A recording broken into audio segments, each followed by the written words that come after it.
The reason why I am supporting these Kickstarters is I know that if I don't, it doesn't happen.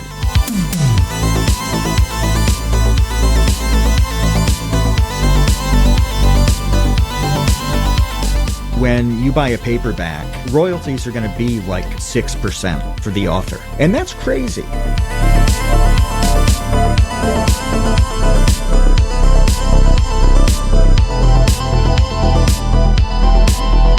When you squeeze an industry to the point where it can't make money, the people who fund that industry pivot to something that is worth their time.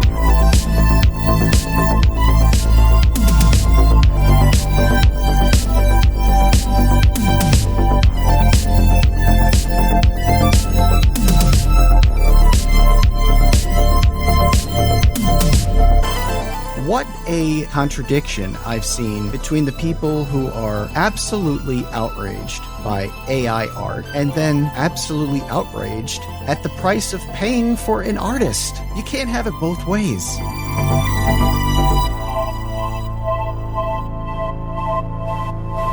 Hey, welcome to the Create Unknown, the home of Make Something Mean Something. I am Kevin Lieber, and with me as always is Matthew Tabor.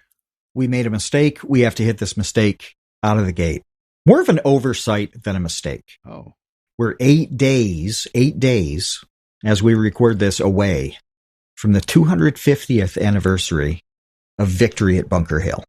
What 250-ish thing did we completely and totally forget about, Kevin? Our 250th episode of the Create Unknown, we completely blew it on. And it's funny because you mentioned it the week before. You're like, oh, because we were,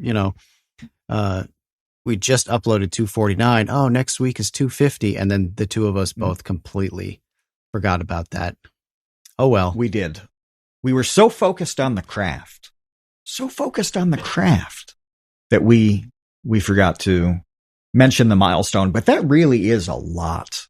That's a lot. 250 is a decent amount. But what's the next milestone that matters? Because I feel like it's 500. I was going to say 500. Yeah. Before then, it just seems like you're celebrating a thing because it has double zeros at the end like that. Yeah. That's not that fun. No. Even 200 isn't all that useful. I mean, because 250 is next. It's so close. You know, you can say, oh, 200, oh, that's cool. But like 250 is a real number. It's a real number. Then I think it goes 500 and 1,000. Yeah.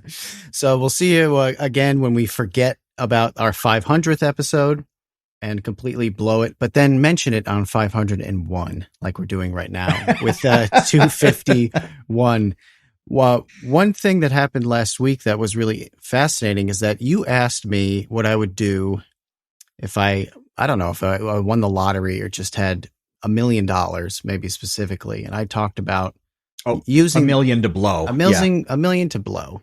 And I discussed my interest in supporting artists, that I would use that money to fund creative endeavors, creative projects, pay very brilliant creative artists to make brilliant and creative things. And as part of my explanation for that, I mentioned Archspire, who's a technical death metal band from Canada, who I love. I've been a big fan of them for a long time. And Dean Lamb has been on the Create Unknown. He's one of the two guitar players from that band. We had him on TCU several years ago because he's also a YouTuber. He makes YouTube videos regularly, trying to learn guitar parts. And he's got a great YouTube channel. So if you're into guitar, check out Dean Lamb. He's a great YouTuber in his own right.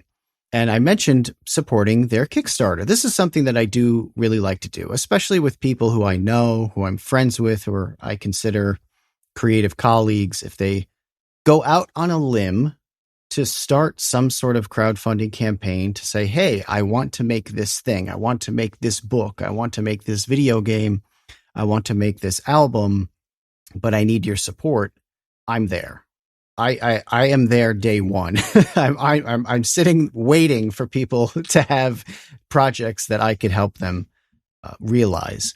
And Archspire was no different. I think I supported that within an hour of that going live. What was interesting about that And why I'm bringing it up again is because a few days after they launched the Kickstarter, Dean Lamb puts out a video on his YouTube channel about its backlash.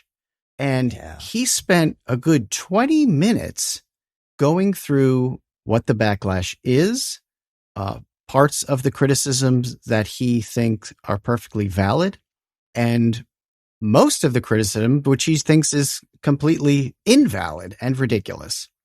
Ignorant. I love that he used the word ignorant several times. And he meant it literally. It wasn't as an insult. It wasn't, Mr. Jefferson in South Park saying that people are ignorant.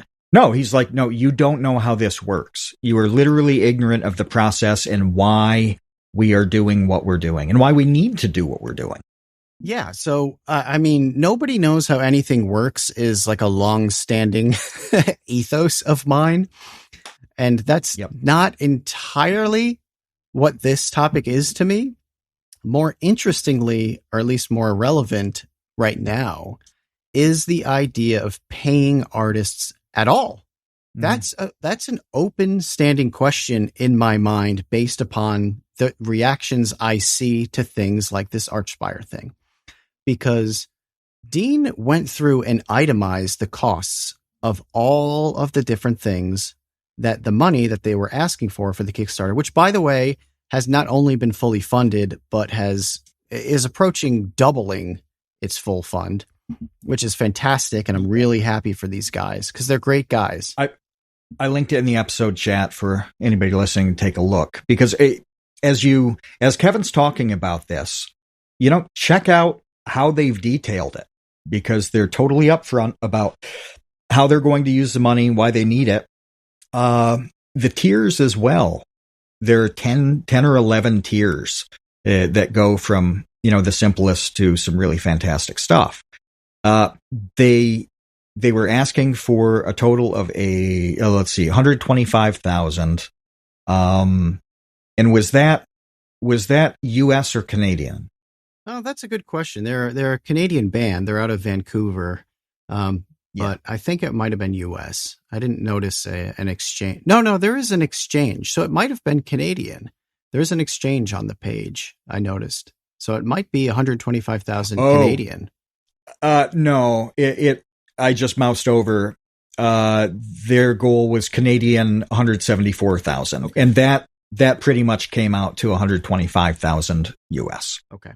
All right. I just wanted to lay the context out for, what you're about to say. Yeah. So some further context is that they, even in the very beginning of the Kickstarter, express the reason for going independent. So the reason that they're doing a Kickstarter is to go independent, control the process, control their music, own all of it, and own the entire thing nuts and bolts, because they explain that record companies take between 80 and 85% of the cost of, or the revenue, the gross revenue of an album purchase. So if you're signed to, I don't remember who they were signed to, Season of Mist or something like that, one of those metal labels, and someone purchases an album for $30, they're going to get $3 out of that. So first of all, $30 for an album is a lot. So this is kind of like on the high end. Maybe they were using Canadian there, but that was vinyl. The $30 example was on vinyl because it had manufacture. This was they had a pie chart, right? Yeah. Where when you have manufacture, which was like 40%, then 50% for the label, and then the remaining tens. Excuse me. But books work the same way. When you buy, books are worse. When you buy a paperback, for example, like a mass market paperback, which is what most people do. Most people aren't going and buying a book the moment it releases in the hardcover edition. Royalties are going to be like 6% for the author. And that's crazy, because you can buy a book for $10 and an author is getting 60 cents. 60 cents. That's nothing. That's nothing. You have to sell 30 plus books, 34 books to get a $20 bill. And 34 books is a lot of books. You could sell 10,000 books, which is a tremendous number of books to sell. If somebody wrote books and sold 10,000 every time, they'd do quite well. They would get 6,000 in royalties in that format. It's higher for the hardcovers, which is nice, but it works the same. Books, music, all of this, where, most of the money is not going to the artists themselves. I do want to interject before you continue on the Dean/Archspire with two things. One, I got a cat from outside Vancouver. I flew her to a Burmese kitten. I flew her to Boston. This was it's about 20 years ago. I hit a royal flush on a video poker machine, and I used that money from the jackpot to buy the kitten that I wanted. So that's my reference for Vancouver. I'm not much of an Archspire listener. I'm a respecter, but they make good cats out there. Good Burmese kittens up there. The second thing, though, is these crazy numbers that we're talking about, that Dean talks about in his video, that Archspire lays out in their Kickstarter page. I hate saying this, but I actually support it. I'm okay with it because of the sheer amount of risk that, like, a music label has to lay out to make something like an album happen. And Dean does a great job of talking in his video about all those expenses, right down to just normal living expenses that it entails to make an album. Well, it seems pretty crummy to give, only have 10% go to the artist. But if the artist is not, if none of their resources, their money is being used, then a label is paying for all that studio time, all that travel, all the little pieces, like he goes into detail about photography. They're paying all of this out and footing the bill on manufacturing. Most of the time, they're not making their money back. That's the nature of the game. And it's like that with books, too, where it's like, strike out 6 times in a row, and then, somebody hits a home run. You're stable unless it's a well-curated, high-end thing, and all of your, an agent's clients are like Stephen King, where every book is going to make a buck. There are only a handful of those. Everybody else, yeah, small market / unknown quantities. You're putting a ton of money at risk and hoping to break even. Most of the time you don't. So that means you've got to get something for that risk. And when it works, you have to take a percentage that seems like extortion to normal people. But since Dean was comfortable saying most people are ignorant of the process, I'd like to say it too. You have to understand how much money these companies, publishing houses, record labels, all of it, have to put in. Marketing too, especially with books. Marketing all this money has to come from somewhere. So yeah, if they're putting it out, they've got to get a hefty percentage back. Okay. Right. That's how the business works. That's how the business works. They can stay in business and continue to make records. Yes. I'm pulling my computer's cord out of the wall. You're on your own for the rest of the episode, Kevin. No. I won't interrupt. I want to clarify something first because you did some wonky math earlier where you accidentally, when you mentioned selling 10,000 books would land the author $6,000, you meant $600. Yeah. No. That's 6%.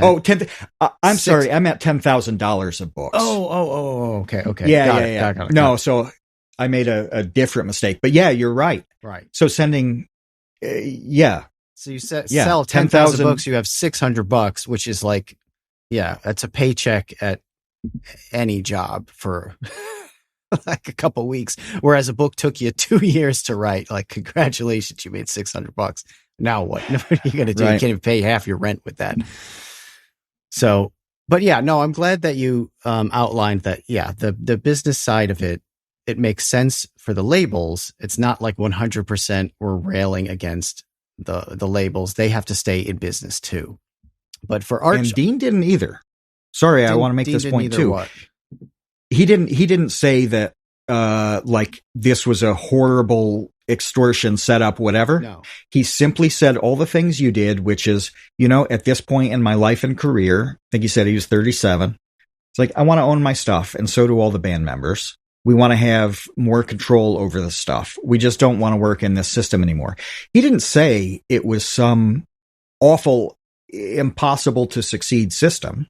And he said they were considering doing another album with a label, like they thought about it and just happened to choose this other option because that's what they wanted. So at no point did he say, we're being squeezed in the most unfair ways. This is a travesty. Because I've heard a lot of that in the past from musicians. They'll just say, like, everybody's making money but me. I'm like, well, okay. Dean didn't do that. It really is an exceptional video, which I'll throw that as Kevin resumes talking. I'll throw that in the episode chat because it's so decent. It's so coherent and clear. It's awesome. I just loved watching this video. Yeah. I also wanted to mention real quick that aside from the terrible percentage for an author, at least an author is one person. When you're in a band, yeah, there's 5 people in the band and you're making $3 an album. Well, it's like the Mickey Mouse cartoon where you're slicing up the single baked bean and sharing it between Mickey, Donald, and Goofy. It's like everybody gets 80 cents or whatever per album sale. So he starts the Kickstarter by explaining that, by saying like, hey, like, at this point in our career, we would like to own more of our stuff, be able to support ourselves better and all of that. And an album takes years to make. It's not like a YouTuber who bangs out new YouTube videos once a week, even once a month. I think that their last album came out 4 years ago or something. He said 2021 in the video, yeah. Yeah, so it's been 4 years since their last album. So you have to make it count. It takes you 4 years, 5 years to develop a new piece of, creative work. You really need to stretch that. And what they're doing here is asking their fans, hey, instead of the record label putting up $125,000 to do all this stuff, why don't you guys essentially pre-order this stuff? And by pre-ordering it, we'll have the cash in hand in order to make it happen. The question is, how do you make it happen? And the answer is by paying creative people to do their job. So you mentioned having to have photographs taken. Okay, well, yes, you could just ask your girlfriend and her iPhone to take some pictures.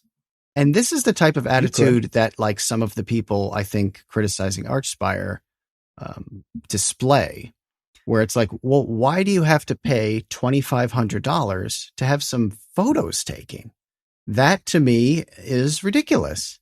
I take photos all day long on my phone. Why does this cost $2,000?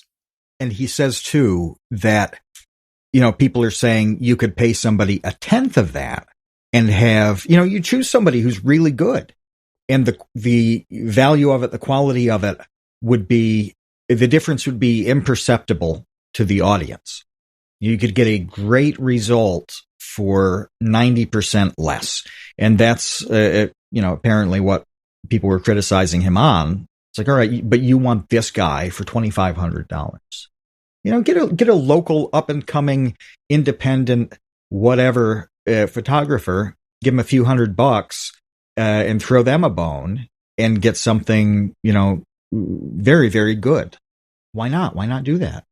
Yeah. And that's the attitude I want to discuss today, because, to me, it's like, well, can we think about it from the perspective of the photographer? Is the photographer not an artist?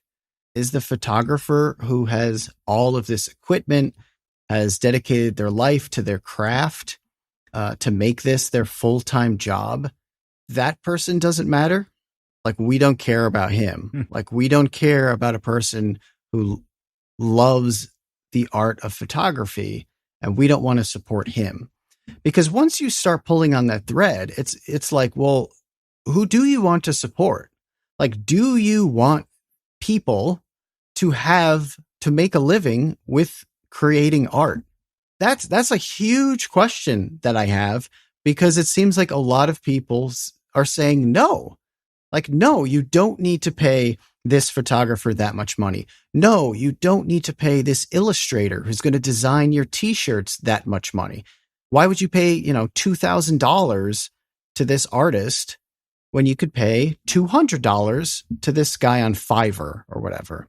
Yeah. And at the end do of that, a good job it's with like a Fiverr person and then clean it up with AI. Yeah, right. Yeah, exactly. But the AI thing, I'm glad you brought up, because I thought, what a gross contradiction I've seen over the last year or so between the people who are absolutely outraged by AI art and then people who are absolutely outraged at the price of paying for an artist, because you can't have it both ways. It's like, okay, you can be mad that art is being stolen from artists, and I agree with that.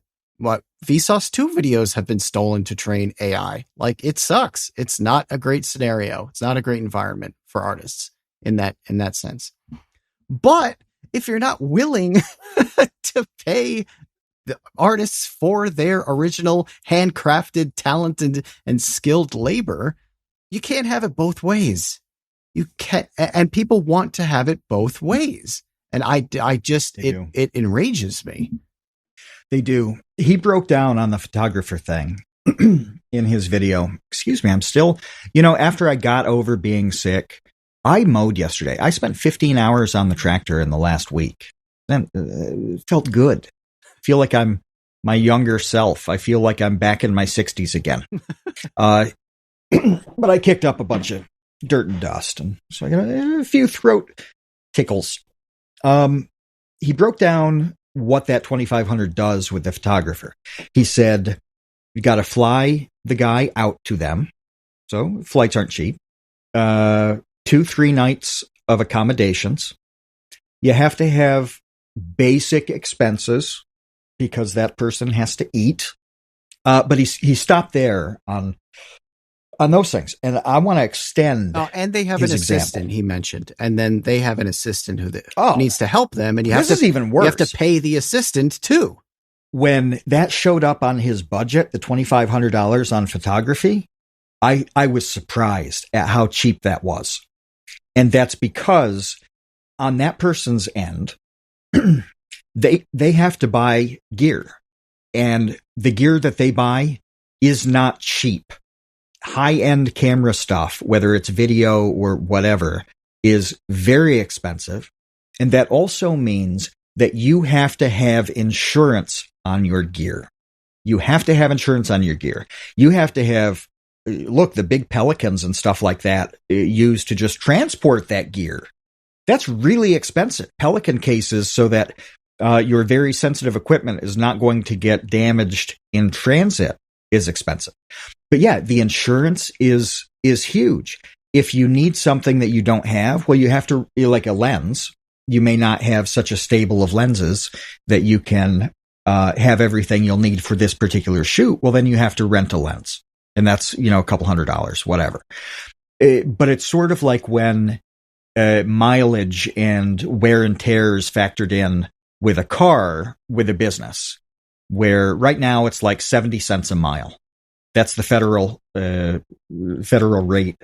So you drive 100 miles, you're using an estimate combination of $70 in gas and depreciation of your vehicle.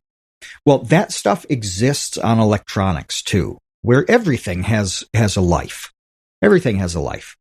And you even have more things than you need because you have to have backups ready in a case like that.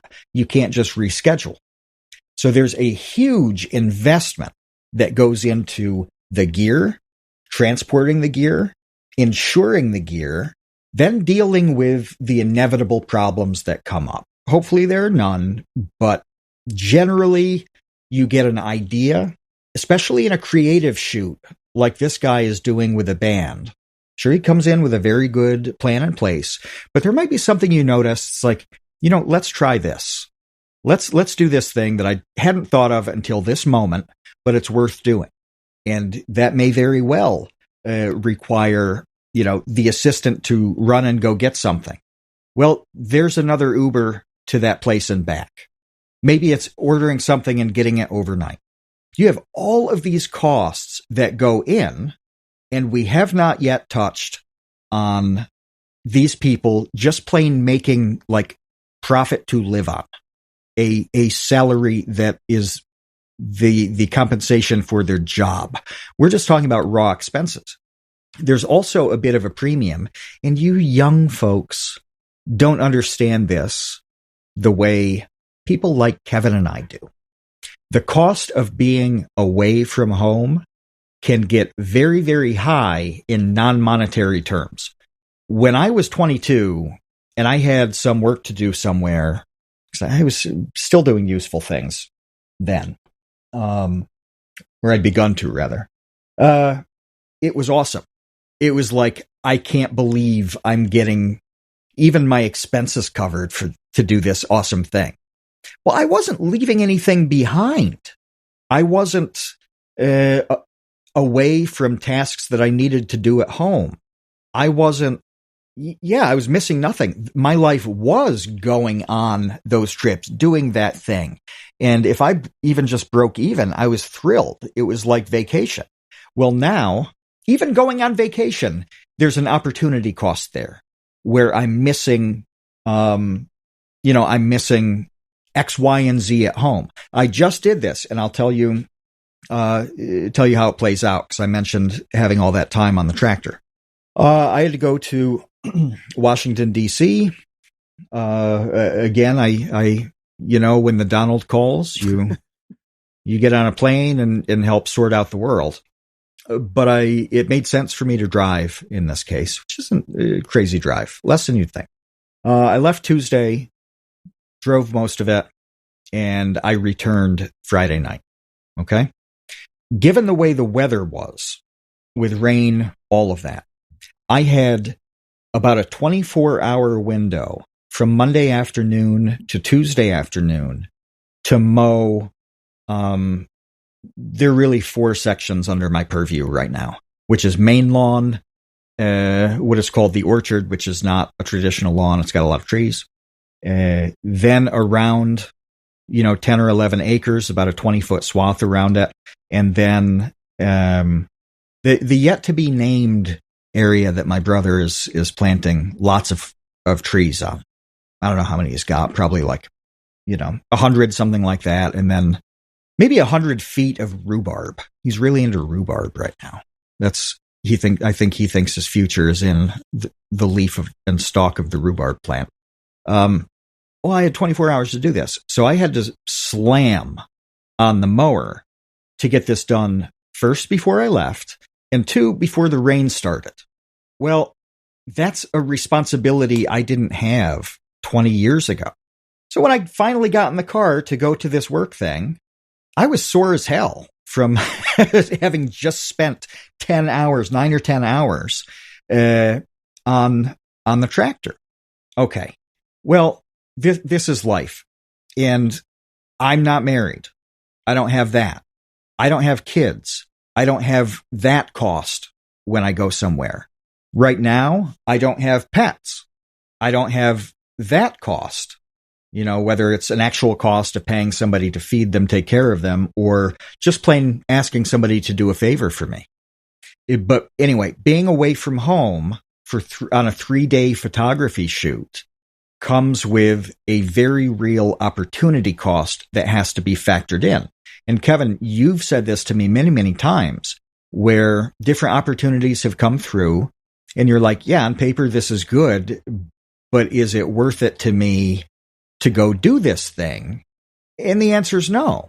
And the bar rather gets higher and higher as you get older. You have other things going on, other interests. The more successful you are, the more you do have going on.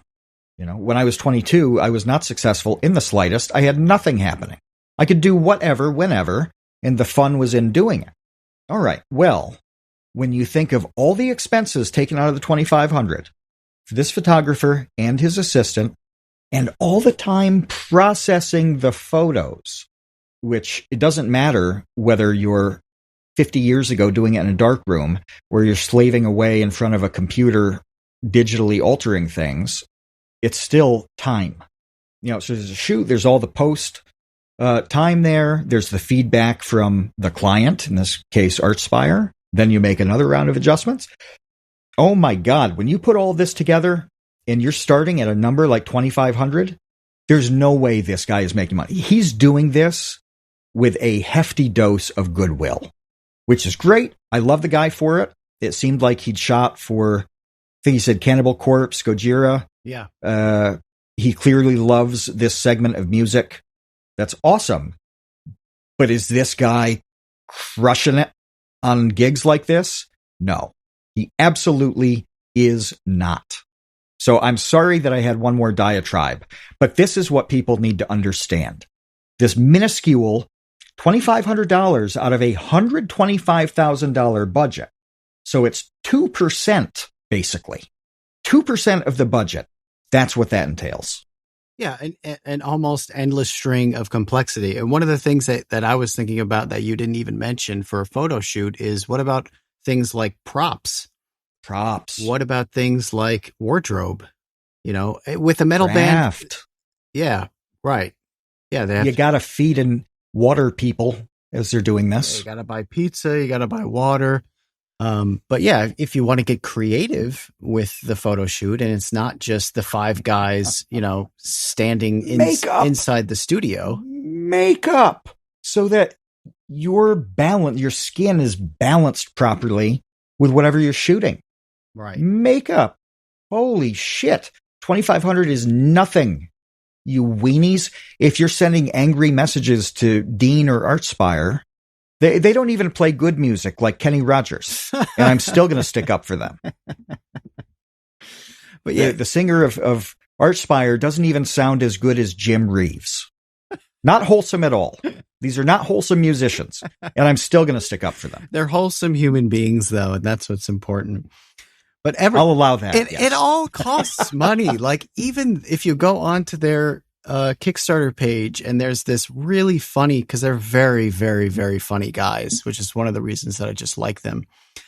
The photograph on the Kickstarter page is them throwing this like child's birthday party where they have like the little birthday hats and there's like streamers, and I don't know if there's a cake or not, but it's like, okay, they had this idea to play up the concept of recreating like an over the top kid's birthday party as part of their Archspire Independence Day thing. And they spent $50 at Party City or Walmart or whatever, just on this stupid props for this one stupid photo that is very, very funny for their Kickstarter page. Like, everything costs something. So, in time to find shirts like this, the episode chat will see a mix of Hawaiian and the one guy has like just huge watermelons on his shirt. Just getting the wardrobe and making sure it fits takes so much more time than you think.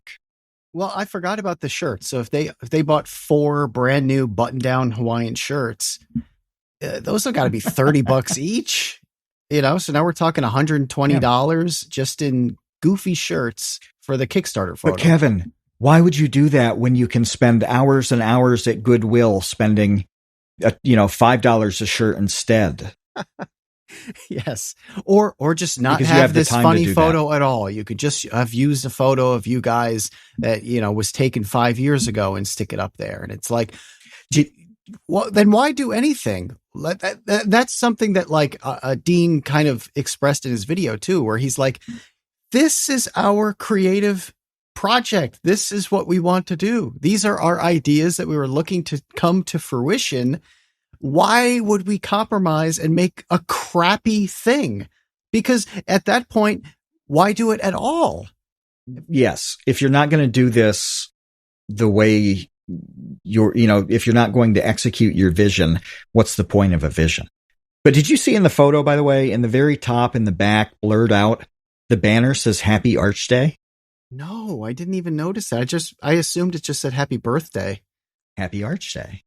Okay, so somebody made a custom happy birthday banner that says happy Arch Day just for like a little texture in a blurred background of this video. So somebody spent Yep. a full day making that, getting the letters, cutting them out, pinning them, taping them, whatever, to the string. Even if it's Photoshop, it still takes time to get that right and not have it look bad. Right. Yeah. Like there's no path here that isn't an investment of time or money. Yeah. Or both. Both, I'm guessing somebody made that. That would be I would think that they would. I mean, maybe it's Photoshop, but these guys, I mean, they're all into practical effects. They did a Kickstarter years ago for a music video that they wanted to make, because I'm assuming the record label wasn't going to front the 40 grand or whatever they wanted to spend on it.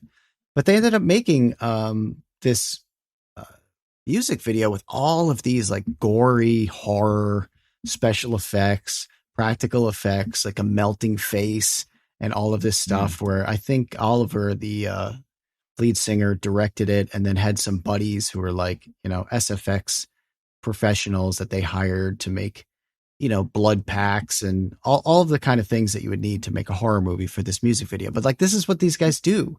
It's like they want to make the coolest thing that they can, and the coolest thing costs money, because it's not just going in their pockets.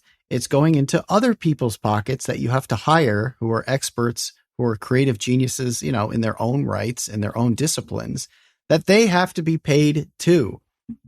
So that's why the whole thing circles back to, do you want artists to get paid or not? Yes. So somehow people seem to want the artists getting paid so they can be full-time artists, yet it comes at no cost to the people receiving the art, and they want all the benefits of the music label or the book publisher, but somehow the artists themselves will now get 90% instead of 10%. They want all of these things that are totally incompatible. They want shit to magically appear. Magic. That's what it comes down to. Yes. Yeah. There's one way to reconcile the way all of this works in reality, and that is magic. And if it sounds like I'm being dismissive by saying it, no. The numbers are so incompatible. And this is actually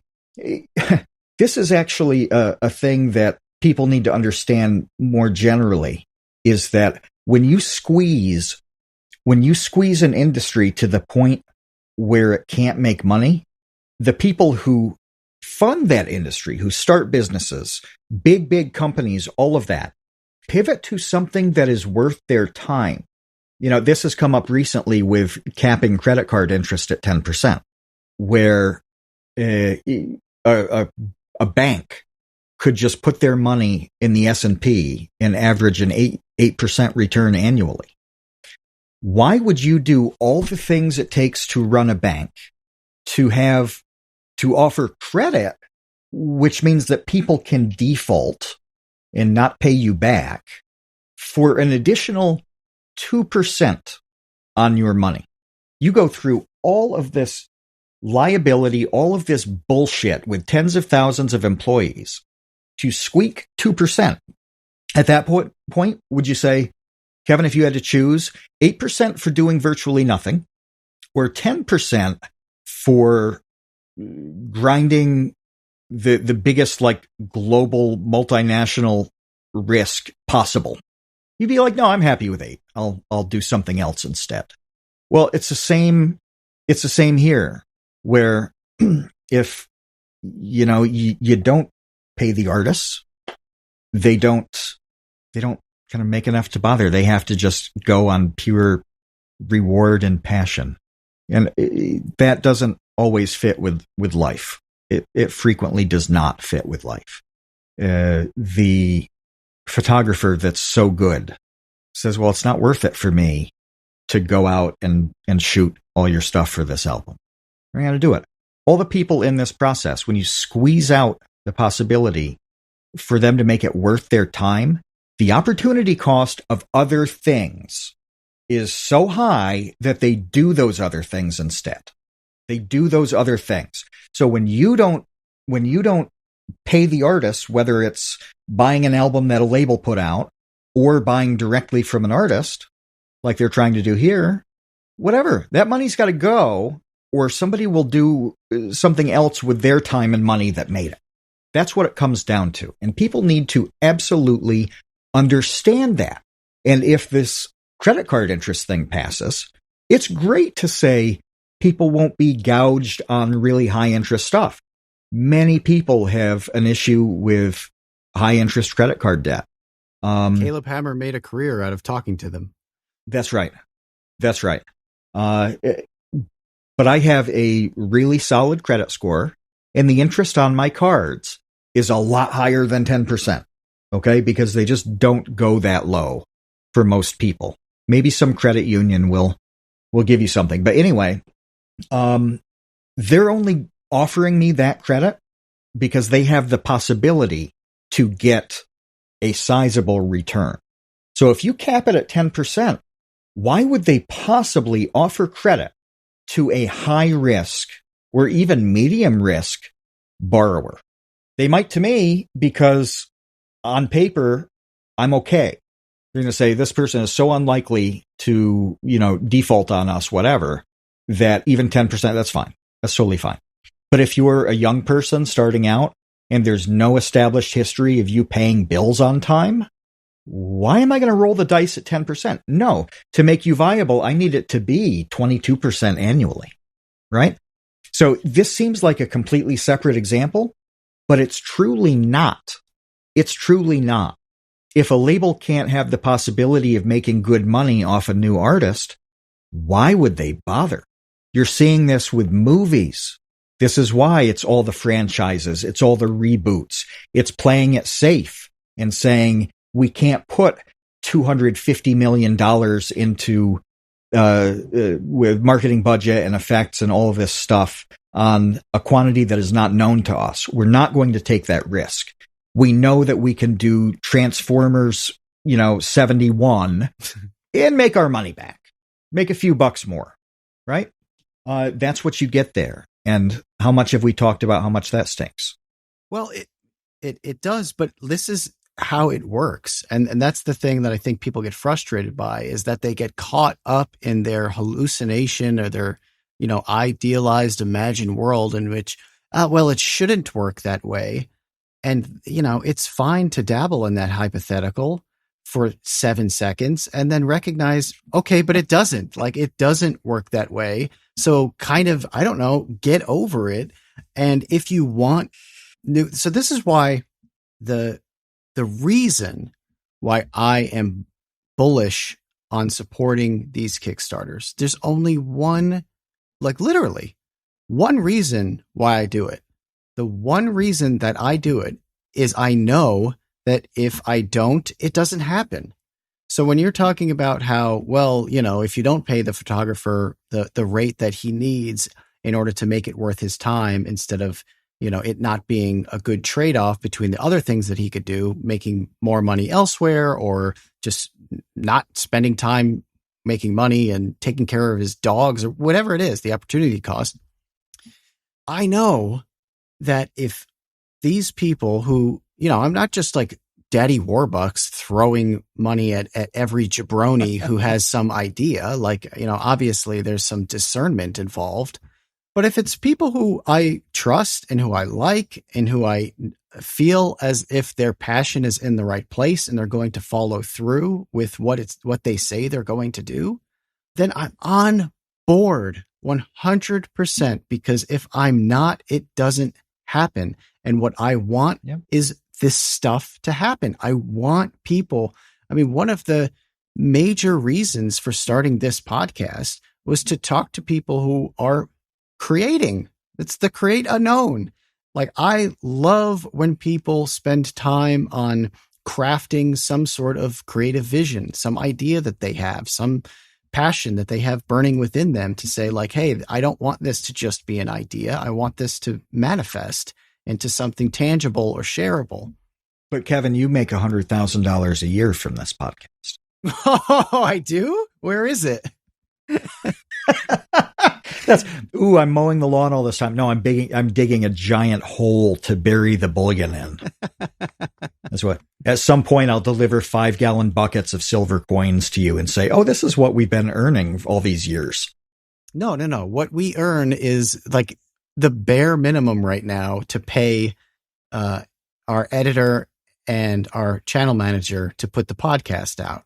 And you know where it comes from? Because people have paid to have that made. People pay on Patreon because they have decided, I like listening to this podcast. I want to listen to the next one, even though I don't know what the topic's going to be, but I'm interested in hearing what it will be. So I'll shove $2 or $5 a month over to these guys in order to make it happen. And that's how it happens. It doesn't happen otherwise. If everybody tomorrow decided to cancel their Patreon, the podcast is over. It would be running in the red to a degree that we would have to have a very serious conversation about the near future, not just the future, the immediate future. Yeah. And that's the reality. That's the reality. And if, think about the Archspire Kickstarter again, where these guys say, we want to do our music this way now. Well, if nobody pays for this, if nobody does a Kickstarter, then, the alternative, they can go with a label. They can do what they've done, this whole time. Maybe they say, we just don't want to do it like that anymore. We're happy with what we've done. Maybe we want to, keep making music and touring and this and that. But they very well may say, well, I don't want to do it that way anymore. So, let's move on to our own other projects. And there you have no Archspire, right? That sort of possibility comes up. That comes up just like we're saying, if there's not that support there, then, for us, would we have a conversation about whether we've had a great run and we call it at 251? Yeah, we absolutely would talk about that. Not saying it would happen, but all of a sudden it would be a topic for discussion that we wouldn't have had an hour ago. Yeah, all of this is related. And there's something that got me watching that video. I was angry that Dean left it out. I was so pissed and angry. And then I confirmed with Jeff Strife that all of Archspire is Canadian. You can throw $750 a month, roughly, in health insurance costs for men that age, assuming they don't have any like high maintenance healthcare issues, per guy per month. I pay about $750. Okay, so there's $3,000 a month for 4 men to exist. To exist. The photographer's got to pay his premium somehow. And the only way around that is to have such a low income that the government is paying your premiums, in which case somebody's paying your way. They're paying money to you, but nobody is deciding to. It just happens. So you look at Kickstarter, you are choosing to put that money out into the world to get exactly what you want to see. And when somebody says, no, you should do it for love of the game, you should do it for pennies, that's unsustainable for a career. Like, okay, then you've made everybody, in effect, contribute to this thing, whether they want to or not. This is not a good thing in humanity, right? But yeah, he never even mentioned, he's talking cost of living, whatever. He never had, because he's Canadian, never had to mention, yeah, man, this band is $3,000 a month for health insurance. Like us living. And when you think, well, it takes us years to make an album. Okay, 3 years of existing for a 4-person band is $100,000 in health insurance premiums.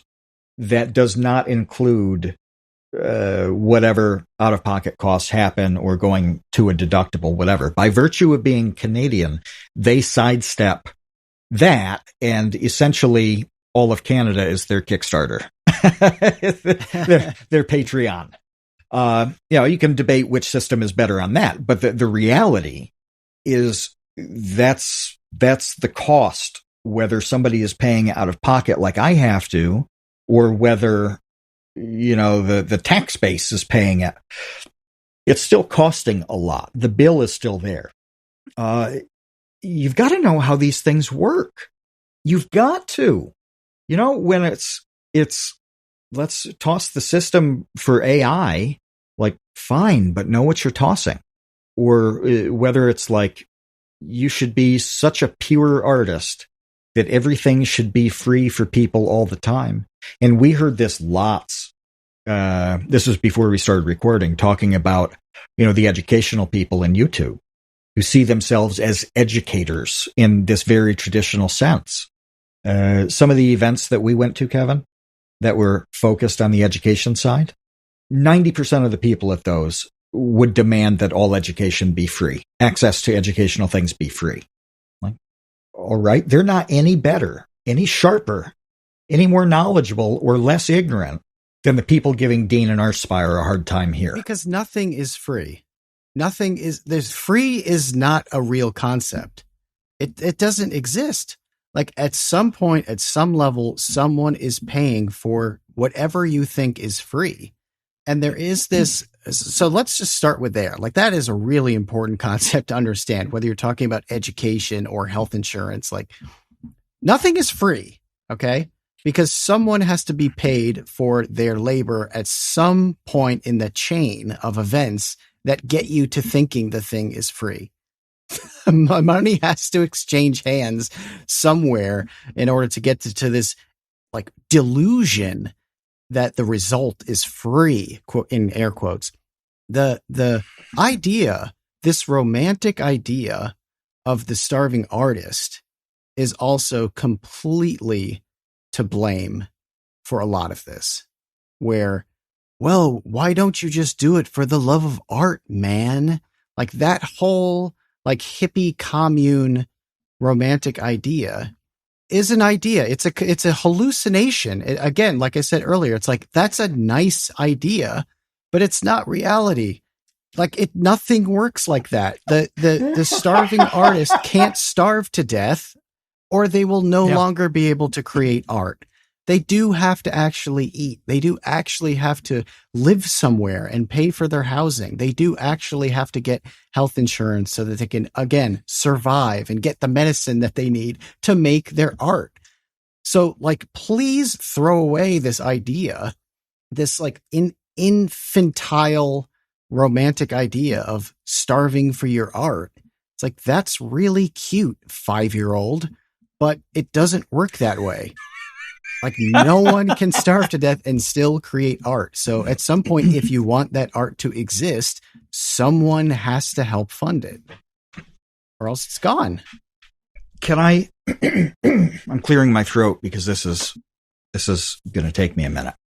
Can I, Kevin, tell you a story? Can I open up the treasure box of Tabor lore? This is the silver bullion that I'm owed in that treasure box, or? No, although silver's at an all-time 13-year high. It's like 36 an ounce spot price right now. I'm thinking of unloading. So if anybody does want to buy some bullion, you just slide into the DMs. But I want to tell you, I've had formal economics study. I've taken courses in economics at Harvard, Imperial College London, Boston University. Very good stuff. It's good. And then in the last, 20 years, I've been enmeshed in a lot of economics related things with some of the best people in the world. But let me tell you, Kevin, about my first real economics lesson that was easily on par with anything I learned at those places. I was 16. I was in Boston. I was in Cambridge, actually. And a friend of mine had a bottle cap from Mountain Dew that was like, free bottle of Mountain Dew. They'd run those promotions where you'd get the instant winner. Mm-hmm. So we go to 7-Eleven and he gets a soda. He presents the bottle cap. At this 7-Eleven, there were two men who worked there and they called themselves this. So it's not me being a racist. They were both named Ken. And so there was White Ken and Black Ken. And they would refer to each other as White Ken and Black Ken. And depending on what time of day you went in, you would encounter White Ken or Black Ken. He went in and Black Ken, takes the cap. He's like, yeah, this bottle's free, but you got to pay the deposit. You got to pay the 5-cent deposit. And this kid was like, come on, it's free. It's free.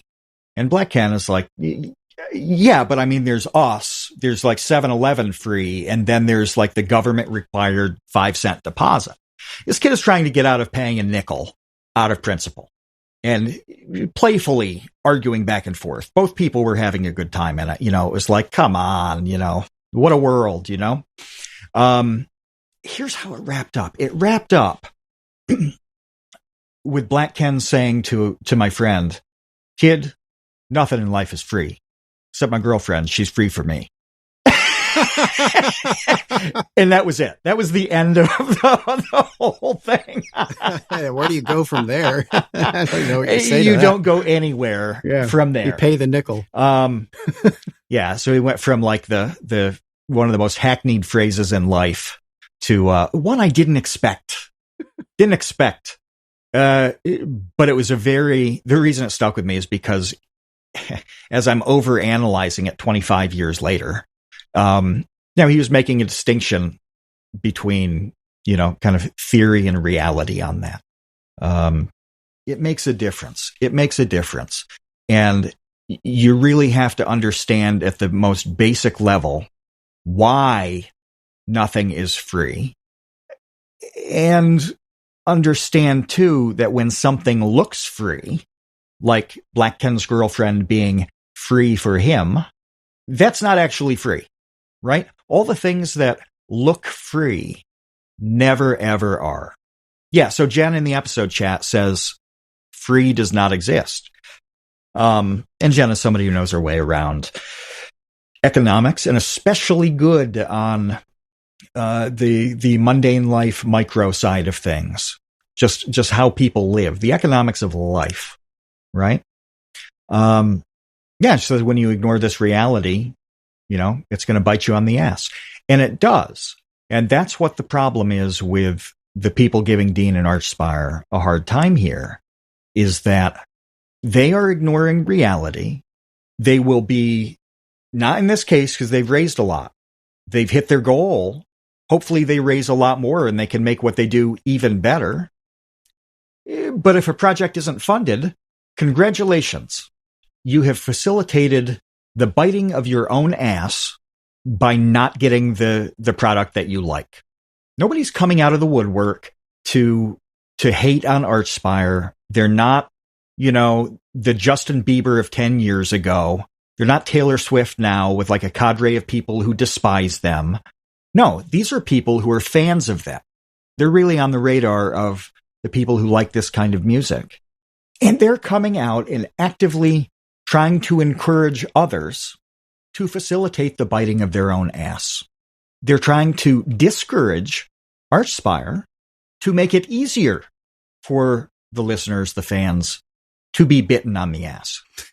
That's how stupid all of this is. And it's because they think a lot of things are free.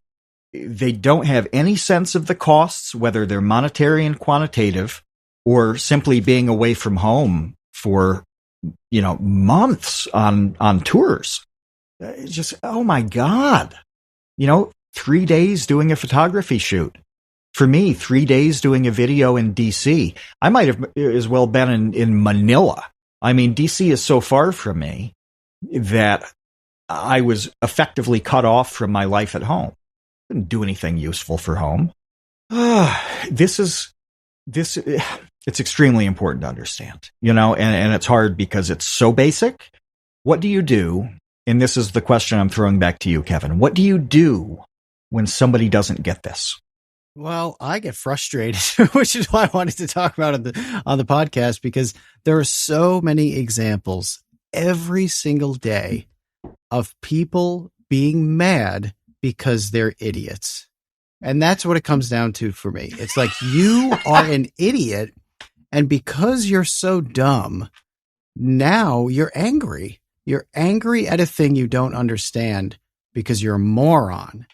And this is like 90% of people's rants online is, I am so pissed off at XYZ when really I'm the problem.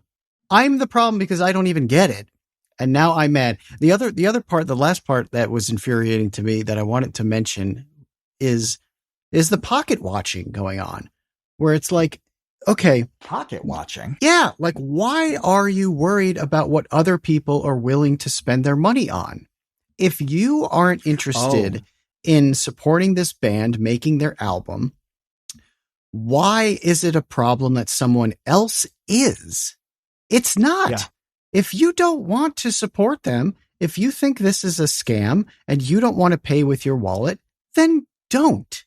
So how does it turn into an explosion of hostility towards these people who are doing a thing that they're interested in, and thousands of other people have agreed that they are also interested in this and paying with their own money? Why is that a problem? In what world? That's the type of thing I can't even begin to wrap my head around. Like, what are you mad about when you have all the opportunity to just not be involved in it yourself, but meanwhile, you're mad that other people are? Yes, you get angry that somebody else is living their life in a way you don't like, which ironically is what many of those people think is a problem in the world.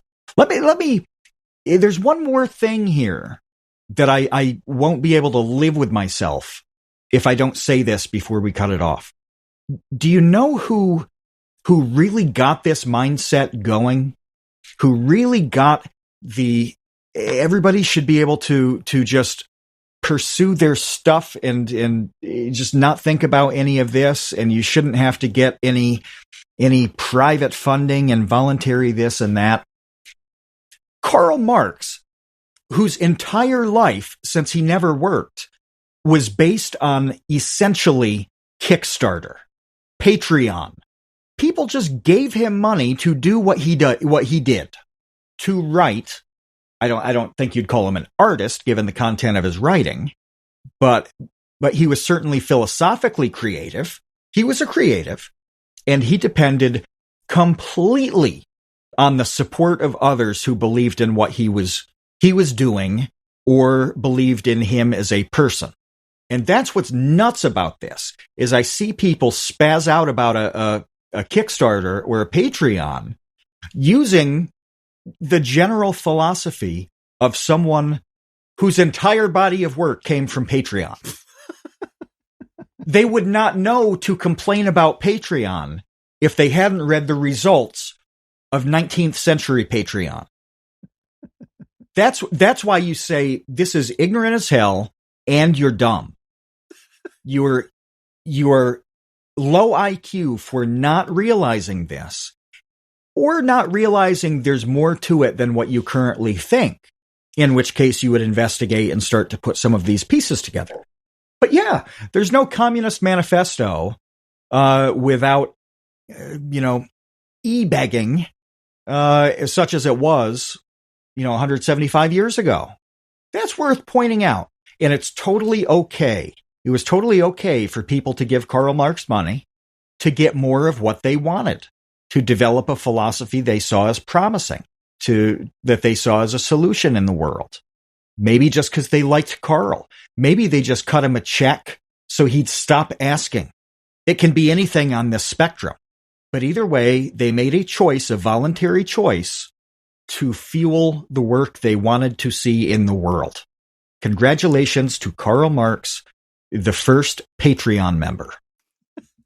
But yeah, by all means, give Dean Lamb and Archspire a hard time for having the gall to say, do you want to participate in us going independent and producing this next album? We've come up with 11 different tiers of support not just graduating in how much you give us, but graduating in terms of your level of participation in this process. And what you we receive. love you guys. I mean, it's and really what you receive. it's just pre-ordering. It's just pre-ordering albums and merch. It's not like just a blank check and, hopes and wishes is all you get in return.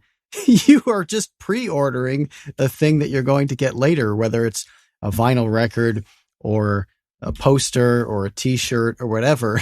Like none of it makes any sense at all. It's all incredibly, unbelievably stupid. And it just needs to come back to the question of, do you want to pay artists or not? That's the question. And if it's not, then fine, go away and shut up and spend your money on other things that you want to support. But you can't have it both ways. It doesn't work like that.